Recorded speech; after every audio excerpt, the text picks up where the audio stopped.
What's going on, everyone? My name is Peter, and this is my 1993 Subaru Sambar.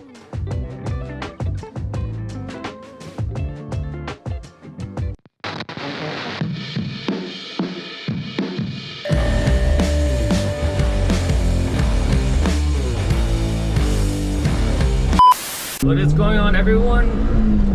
We're back with another video that's way long overdue, and that is my year-and-a-half review of my little Japanese mini truck, or K-truck. Now this thing is a 1993 Subaru Sambar. It is carbureted and as basic as it can be. It has manual windows, manual locks, no airbags, no safety, but all smiles per gallon. This thing has been through a lot. It has probably gone through what most K-trucks will never do in his lifetime. I've gone on countless of cross-country road trips with this thing, with one of them being a cannonball run from New York to California. And a little backstory on that, I actually had to drive the K-truck to New York, and then after California, drive it back home. So technically I did a round trip. So 2,800 miles times 2, and basically bouncing off the rev limiter the entire time. And I don't know how this thing has not blown up yet. Which brings me to the first thing about this video is reliability. My truck has been super reliable. It has broken down. How many times do you guys think? I'll give you guys a second, because this light's about to turn green. Bueller, green. Oh, it's a manual too.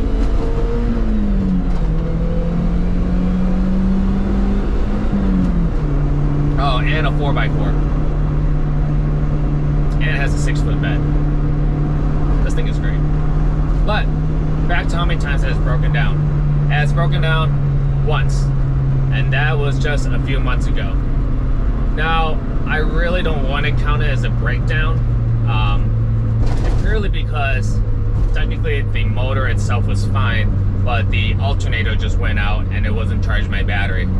So one day, my fiance and I were just driving back home, and I noticed that my lights started dimming, and then all of a sudden I started losing power, and then my lights turned off, and car died. And then so we had to push it to a Bank of America, where my buddy Jeremy had to come save me with my spare Optima battery, and we kind of Jimmy rigged it. It was really ghetto. But we put the spare battery in the bed of the truck, and then we took jumper cables from the battery to my other battery, and that was more than enough juice to bring it all the way back home. But yeah, other than alternator failure, this thing has been pretty damn reliable. It's just very slow, which is one of the questions that I get a lot from people is, how fast can this thing actually go? Well, on a good day, and when I say a good day, I mean keeping up with traffic, I can get it up to like 85 miles an hour, which is surprising because I know other Sambar owners, they said they can barely get to 60, and if they do, it's, you know, it takes them forever. So I don't know if it's because of their carbs that they're not cleaned out. I really don't know. It seems like with these carbureted motors, it's really the luck of the draw. But also depending on, I've noticed, depending on elevation, like if you're below sea level, at sea level, or above sea level, that also affects the performance overall on this. I mean, it makes sense. This thing is carbureted, not fuel injected. There's no computer, no ECU to tell it what to do. So if you drive this in the mountains, good luck. When we did our cannonball run, I made sure we took the southern route and not the northern route, because the northern route goes through Colorado, and I was not going to take this through the mountains and get a horrible time. That being said, on our way back, my fiance and I, we took the northern route back, went through Colorado, and just as I assumed, the K-truck was struggling. There's been multiple times where it could barely get to 30 miles an hour because how steep the grade was. But luckily there was other big semis that also had that issue, so we all had our hazards on and just chugging along up the mountains. But then once you get to the top, start going back down, then I was going 70-80 miles an hour, and it was just a roller coaster. Actually, literally like a roller coaster, out like a roller coaster. You slow up, down, and that's literally how driving through the mountains is. Is it fun? Do I recommend it? Hell no. It's actually extremely dangerous because you got other cars behind you going the speed limit, and then you have this little tiny death trap on wheels. Oh, hell yeah.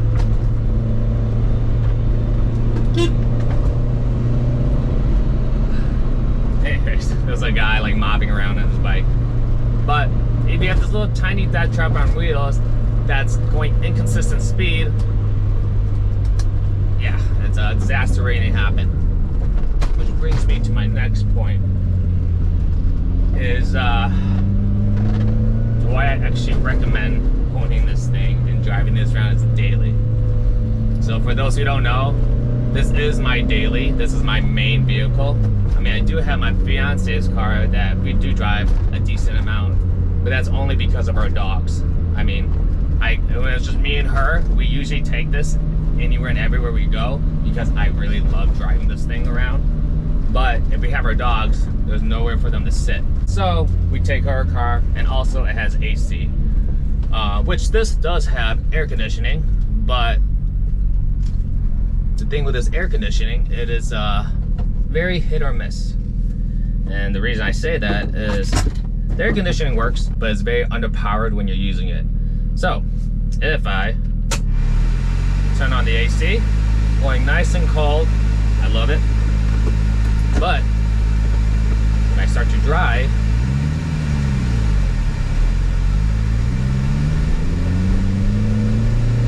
I have to use a lot more throttle and gas to get it moving. Let's see if I can actually have a tone pitch in the motor. But I'm holding the accelerator. I'm holding the accelerator at one spot, and I'm just going to turn off the AC. So immediately, this thing is going much faster. Watch. Turn it back on. And then the power kind of cuts down. But yeah, using the air conditioner, and this is basically non-existent because I'm always on throttle. And that's the other thing too. If I'm at full throttle with the air conditioner on, then it doesn't blow cold air.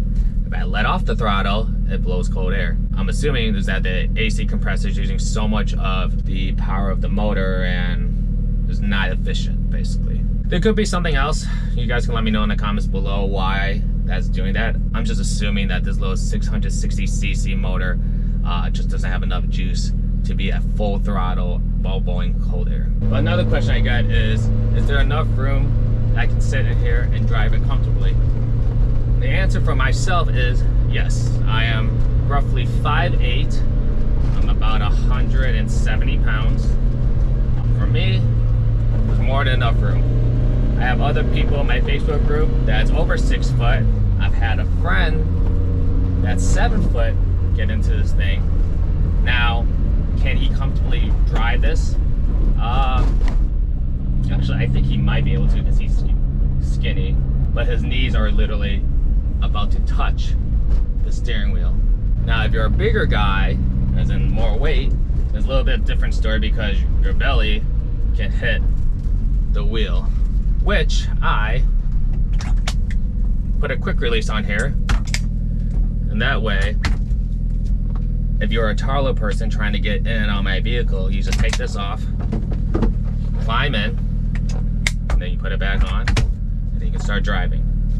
My buddy that's 7 foot, his knees are very close to hitting the steering wheel, but because of the spacing of the quick release and everything in the hub, he's able to have that extra clearance. For me, this is more than enough. This is like a good, I don't know, that's a lot. The reason why I did the way I did it is because I'm able to hold the steering wheel like this, elbow here, and just relax. It's more like a semi-trucker style, I think. The comfortability is raised up. But if you don't like driving this way, then this might not be a comfortable vehicle. If you like having the steering wheel more pivot towards you, then I don't know what vehicles can do it, but for this one. All right, well, mid-conversation, talking to you guys, the GoPro died, but luckily I brought a backup camera. The only problem is that this is my big camera and it's kind of hard to navigate everything for you guys, but I'm gonna try my best. So we're talking about the interior space and how, for me, that's like 5'8", 170 pounds, that this is perfect. Like, I have more than enough space here, perfect elbow height here, and honestly, it's pretty comfortable for me. The seat, I honestly think it's fine, but people reupholster this, which I actually want to do because it is starting to wear out, you know, some seat tears here and there, and overall just the look of it. But since we're looking more into the interior wise, on this side, I got a wireless charger right here, just magnetic. Ta-da. We have a tack right here. There's a glow shift tack that I had installed because there's no tack that comes from the factory. And I also add this little speedometer here because everything's in kilometers, so at least I know what my miles per hours are. Also, that sound that you're hearing over here is my oil cooler. And this oil cooler, we'll talk more about that in a second. I usually have my 360 camera up there, but that thing broke. Down here we have my little shift knob. It says everything in Japanese or Chinese. It has a little hoodie. It has a fake bride shift boot. Over here I just have some cheap Jensen single DIN head unit. That's just so it gets the job done for me to listen to music. How everything sounds in here is honestly pretty terrible. I did upgrade the speakers in here, but it sounds like they kind of already blown out. But how loud this cab is, and honestly really doesn't matter. I just listen to music just to listen to music. Quality of music is a different story. However, I'm not into music enough where I really care about the quality of the music. This thing driving around is pretty loud. It's basically a big metal box. It's also a giant fishbowl. There's so much glass all around this thing that it really bakes your skin. Like, I am a whole shade darker driving this around, and obviously one of the easiest things to do is get like ceramic tint, but again, right now I am too cheap to do it. I've just been living with it. When we did our cannonball run, we had this thing. Oh shit, truck was about to roll forward. So we had this thing. I just threw it up there. Yeah, that actually helped a lot. It was a cheap alternative to window tint at the time. I don't really use it too much anymore. I basically just keep my windows down when I drive because it's just too hot to drive with the windows up. Again, because the whole thing with the AC and not performing well under load, you're basically always driving around with the windows down.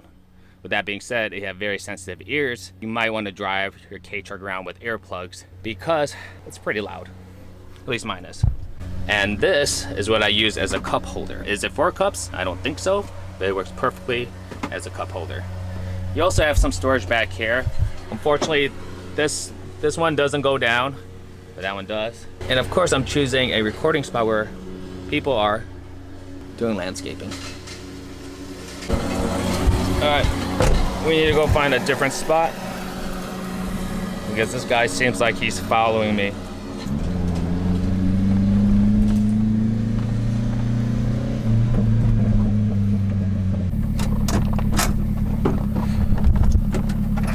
You know what, this spot will do on the side of the road. I'm only using the spot because it's shaded. All right, so back to the walk around.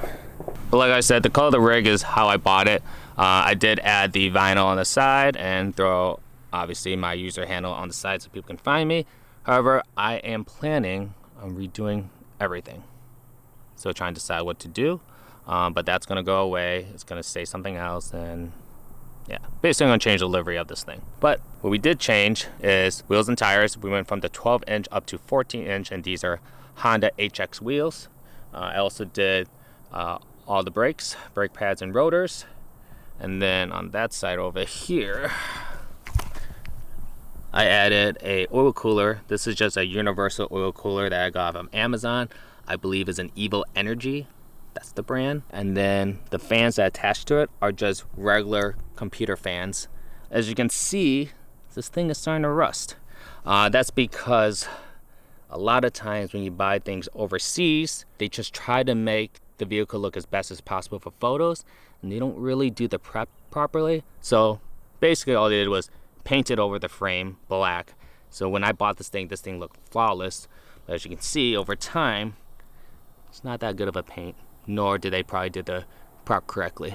Powder coat on this is failing, and because of that, everything's starting to rust and rust and rust and scratched up. Well, this basically shows I actually use this as a truck and not just for show. Like, that's where you can see my tire constantly rubbing when I transport my Grom and my CB300 or any bike that I have on here. But also what's cool about K-trucks and most K-trucks where the motor is located somewhere in the back is that it's pretty easy access to work on. Let me show you. Let's see if we can do this first try. I say H6. Hell yeah. If you're a car guy, you'll understand the feeling of when you get a socket size or bit size on the first try. All right, I haven't opened this in a minute, so let's see. Whoa. Ta-da, 660cc in all its glory. So, like I said, this thing is pretty easy to work on. As you can see, there's a new shiny alternator. Carbs there, airbox there, starter right there. Like, if you plan on learning how to work on any vehicle, the K-truck is very, very easy to work on. Well, at least for the Sambar, it's very easy to work on. Everything is literally right here and right there. Like, you have no excuse other than that parts might be hard to find. But mechanically, you can find most of those parts brand new. It's more about the suspension that I'm talking about. That is more on the used side. Since we're actually kind of back here, you can kind of see how rough everything is getting. Like I said, this thing was like perfect just over a year ago, and already everything is starting to show its age. So back here, I run this thing hard, and I'm surprised it has not blown up. And as you can see, it's gotten really hot. Like really hot. Hold on, let me go down here. Really hot. So I'm just literally waiting for the day where this thing literally just blows up on me. But 30,000 miles later, still good. But over here we have a battery tray cover with the rising sun. They got some bed lights up here, and then yeah, the spoiler, and then the rear bumper bar. So this, and this. Oh, and also this was made from my buddy Nick over at AFAB Texas, over in Texas. Another thing I added was a LED strip third brake light back here. Basically that's just for safety wise, because when you're at night driving this around, it's very, very dangerous, because like I said, it's a giant metal death trap, so you want to be as bright as possible. Now the big question is, should you own one of these? And the answer is yes, but only if it's a second vehicle. Now me, I use this as a daily, which you should not do, because I do a ton of highway driving. Like, I'll say 80% of my commute, anytime I do anything, I go on the highway. And the reason why I'm so against someone using this as their daily with that type of lifestyle is because this thing is a little death trap. Like, your knees are about right here. The front of the car, the truck, or the cab is right there. So if anything happens, especially anything over 40 miles an hour, you're done. That being said, I'll continue using this as my daily until I find something that I can replace it. But as right now, I love this thing too much that I can't get myself to not constantly drive it. But what I do recommend though is that this is a second vehicle because how useful it is. All the sides of this drop down, just like this. Drop down like that. You just drop all the sides down, take the sides off, and it becomes a flatbed. That alone is way worth than any other truck that you can buy, especially how much trucks cost these days. Like a brand new Tacoma, fully loaded, it's like 50 grand, 60 grand maybe out the door. which is crazy to say because you can get a K truck for 5-6 grand if you look hard enough. Obviously, you just go to a random importer, they're gonna charge you 8-9 grand. But if you find a decent importer that's not gonna rip you off, you can probably get it for around 6,500, which is still expensive for a K truck. But that's still cheaper than a brand new side-by-side that costs anywhere from $15,000 to $20,000. And all I'm trying to say is that everything these days are very expensive, and because of that, the K truck is the perfect solution. So if you guys need a emergency vehicle to tow things, if you need a cool rig for cars and coffee, if you just want a fun little toy to rip around on the weekends, again, that's a second vehicle, then I highly recommend the K truck. So hope you guys enjoy this little video recap of my 1.5 years of owning a K truck. Feel free to drop a like, comment below, follow my Instagram, because I post there daily and I barely post on YouTube. But we do have a few more crazy trips that we're gonna be doing in this thing, which you should not be doing with yours, because it's just too dangerous. But anyways, hope you guys enjoyed this video, and go say hello to me on Instagram. But I'll talk to you guys later. Oh, by the way, if you're curious about what's going on with the twin turbo LSK truck,